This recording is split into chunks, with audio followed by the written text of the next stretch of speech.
Big Boss final కదా, winner ఎవరు అవ్వాలనుకుంటున్నారు? గౌతమ్ కృష్ణ ఎందుకండి గౌతమ్ కృష్ణ? అంటే ఈయన సోలోన్గా ఉన్నాడు, ఇంకా like the guts he has is very like అంత జెన్యున్గా ఆడాడని నాకు అనిపించింది. లాస్ట్ పర్ఫార్మెన్స్ ఎలా అనిపించింది? మధ్యలో వచ్చాడు కదా.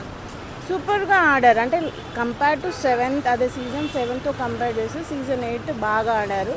అక్కడ శివాజీని ఎప్పుడు డామినేట్ లాగా ఉండే అక్కడ అనిపించేది, బట్ ఇక్కడ తనకి తాను ప్రూవ్ చేసుకోవాలన్నట్టుగానే అనిపించింది మాకు. ఎలా అనిపిస్తుంది అంటే వైల్డ్ కార్డ్ కంటెస్టెంట్ విన్నర్ రేస్లో ఉన్నాడు కదా, ఎలా అనిపిస్తుంది?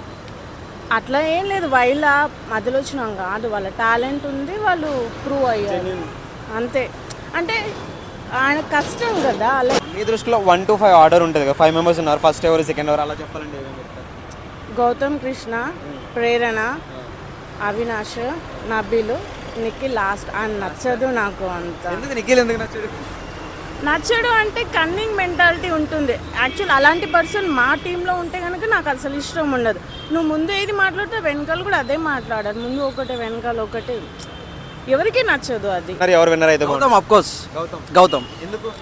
గౌతమ్ వల్లనే కాబో ఇలా బిగ్ బాస్ ఈ స్థాయికి వచ్చింది మళ్ళీ, లేకపోతే గౌతమ్ లేకపోతే అంత రేంజ్ లేదు ఈసారి. కంపల్సరీ గౌతమ్ వల్లనే, నేను గౌతమ్ వల్లనే చూస్తాను బిగ్ బాస్ ఎప్పుడైనా కానీ. గేమ్ ఎలా ఆడాడు? సూపర్. ఆయన అన్నట్టు ఎవడు ఆడాడు, ఆయననే నంబర్ 1. ఆయన తర్వాత సీజన్ వచ్చి 12th వీక్ వరకు ఉండే వచ్చేసాడు, ఇప్పుడు ఎలా అనిపిస్తుంది? అదే కదా బ్రో, నేను చెప్పేది ఒకటే, అసలు బిగ్ బాస్ ఈ సీజన్లో బెస్ట్ కావడానికి కారణమే గౌతమ్. గౌతమ్ లేకపోతే అసలు బిగ్ బాస్ ఏం లేదు. మరి గౌతమ్కి పోటీ ఎవరు? మనకెవడు ఉంటాడు పోటీ గౌతమ్కి? ఎవరు లేడు, గౌతమే విన్నర్. బిగ్ బాస్ 8 ఫైనల్ ఉంది కదా, విన్నర్ ఎవరైతే బాగుంటుంది? గౌతమ్ అండి. ఎందుకండి? అతను చాలా న్యాచురల్గా గేమ్ ప్లే చేస్తున్నాడు అండి. బికాజ్ లాస్ట్ సీజన్లో ఉన్నాడు, ఈ సీజన్లో ఉన్నాడు, ఇండివిజువల్గా ఆడుతున్నట్టు మంచిగా అనిపించింది అండి నా ఒపీనియన్. టాస్క్లు ఎలా ఆడాడు? టాస్క్లు చాలా మంచిగా చేస్తున్నాడు అండి. మరి ఇద్దరికి పోటీ ఉంది కదా, గౌతమ్కి నిఖిల్కి, మరి ఎలా ఉండబోతుంది ఫైనల్లో? ఫైనల్ రౌండ్స్ నాకు తెలిసి పక్కా బిగ్ బాస్ టఫ్ అయ్యి పెడుతుంది. I'm sure about that, but I support Gautam. Vote వేస్తున్నారు రెగ్యులర్గా? I'm doing it in OTT. చాలా మంది మధ్యలో వచ్చాడు విన్నర్ ఎందుకు అని చెప్పేసి అంటున్నారు కదా, మీరేం చెప్తారు? No, I think like he's deem fit for particular season అనిపించింది.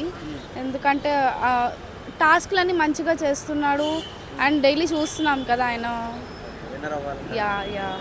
బిగ్ బాస్ ఫైనల్ వీక్ కదా, ఎవరికి ఓటు వేస్తున్నారు, ఎవరు విన్నర్ అయితే బాగుంటుంది? గౌతమ్ కృష్ణ విన్నర్ అయితే బాగుంటుంది అని అనుకుంటున్నాను. ఎందుకు బ్రో? ఆయన బాగా ఆడుతుండు గేమ్స్ కూడా, ఫిజికల్ టాస్క్ కూడా మంచిగా పర్ఫామ్ చేస్తుండు. ఓకే, ఏదైనా ఉన్న జెన్యున్గా చెప్పేస్తాడు, స్ట్రైట్ ఫార్వర్డ్. వైల్డ్ కార్డ్ కదా, మరి విన్నర్ అవుతాడు అంటారా? అనుకుంటున్నాను, ఎందుకంటే లాస్ట్ సీజన్ 7లో దగ్గర దాకా వచ్చిండు కదా, సో ఈసారి విన్నర్ అవ్వాలని అనుకుంటున్నా. మరి ఓటు వేస్తున్నారు రెగ్యులర్గా? వేస్తున్నా, అంటే వీలైనప్పుడు వేస్తున్నా, టైం బట్టి. ఫైనల్ వీక్ కదా ఇది, మరి ఇదే విన్నర్ ఓటింగ్. విన్నర్ కావాలనే అనుకుంటున్నా. ఇక అందరు ఓటేస్తే గెలుస్తాడు, లేదు అంటే చెప్పలేము. మరి టాప్ 1, 2, 3 అంటే ఆర్డర్ ఉంటుంది కదా, ఎవరెవరికి ఏ ప్లేస్ ఇస్తారు? ఫస్ట్ గౌతమ్ కృష్ణ అనుకుంటున్నా, second Nikhil, third Nabeel, fourth Prerana, fifth Avinash. Bigg Boss final week కదా, ఎవరికి ఓటు వేస్తున్నారు, ఎవరు విన్నర్ అయితే బాగుంటుంది? అక్కడ ఉన్నారు 5 members, they are playing well. I feel Gautam like he's very innocent. మీరు ఒకసారి ఆయన ఫేస్ చూస్తే హీఈస్ వెరీ జెన్యున్ అనిపిస్తుంది నాకు. గేమ్ ఎలా ఆడాడు? యా, చాలా బాగా ఆడారండి. మీకు నచ్చే క్వాలిటీస్ ఏంటి? Yeah, Gautam ji means genuine. Yeah, is very genuine and ఒబీడియంట్గా ఉంటారు, వెరీ వార్మ్ వెల్కమ్. టాస్క్లు ఎలా ఆడాడు? యా, చాలా బాగా ఆడారండి, నిజంగా మీరే చూస్తున్నారు కదా. మధ్యలో వచ్చాడు కదా వైల్డ్ కార్డ్, మరి విన్నర్ అయ్యే ఛాన్సెస్ ఉన్నాయి. Yeah, surely. వాట్ స్ట్రాంగ్, ఏం తప్పు, తనేం తప్పు చేయట్లేదు కదా, సో అందుకని చెప్పేసి విన్నర్ అంటారు మరి. Yeah yeah, of course. Yeah, పోటీ ఎవరు? గౌతమ్కి పోటీ, యా, హీస్ ఇన్ నిఖిల్, తర్వాత